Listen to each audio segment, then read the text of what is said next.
Ben seni bilmeden sevdim ve varlığınla gülüşünü. Ben seni yaşını bilmeden, gözünü, kaşını bilmeden sevdim ve yarla süzülüşünü.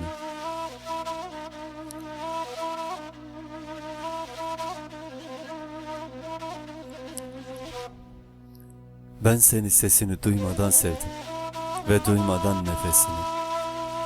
Ben seni adını bilmeden sevdim ama sevdim işte. Üşüyüşünü sevdim.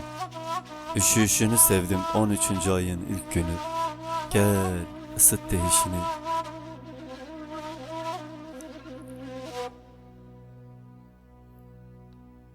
Bekleyişini sevdim 5. mevsimin gün bitimlerinde. Bilerek gelmeyeceğimi. Akşam alacalarının gönlüne yürüyüşünü sevdim. Ve kıpırtısız karanlığa gömülüşünü sevdim. Bir de gel, gel işit değişini. Ben seni adını bilmeden sevdim. İsimler koydum sana, bahar yelim, çiçek tarlam, gökkuşağım, ışığım. Seni adını bilmeden sevince öğrendim. Seni sevmek için gerekmiyordu ismini bilmem. Sevdim işte.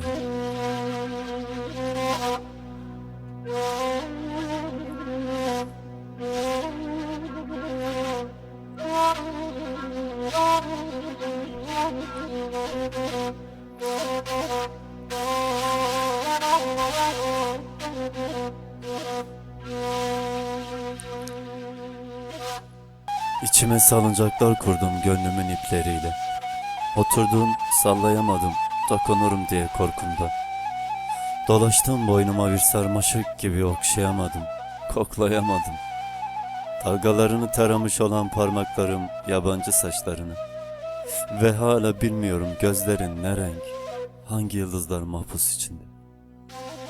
Ve ben sana hala sevdiğimi söyleyemedim. Ama ben seni adını bilmeden, yaşını bilmeden, yüzünü bilmeden, sesini bilmeden, seni bilmeden sevdim. Seni bilmeden sevdim.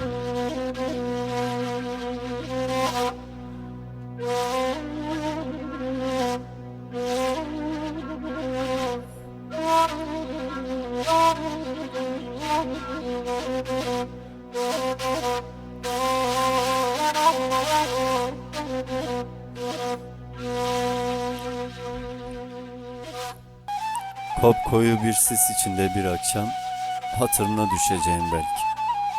Bir an ıslayacak yağmur yüzünü, birden o tatlı demleri hatırlayacaksın.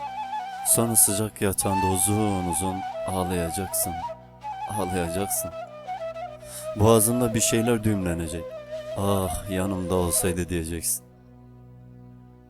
Tüm yıldızlar gülecek haline, ay da göz kırpacak. İliklerine işleyecek bensizlik, kahrolacaksın. Bir sigara tüttüreceksin ihtimal, uyku seyredeceksin saatlerce.